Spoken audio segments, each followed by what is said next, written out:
To fix a gas oven that's not heating up enough, there are several potential issues to consider.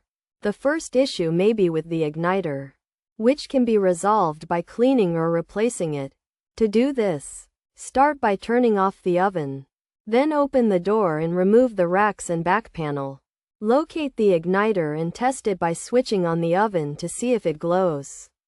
If it doesn't glow, remove and replace it, or clean it if it's just dirty. If the igniter isn't the problem, the next step is to check the temperature sensor, which is usually located at the upper back of the oven.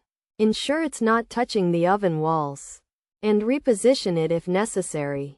Use a thermostat to test the sensor for continuity, and replace it if there's a lack of continuity.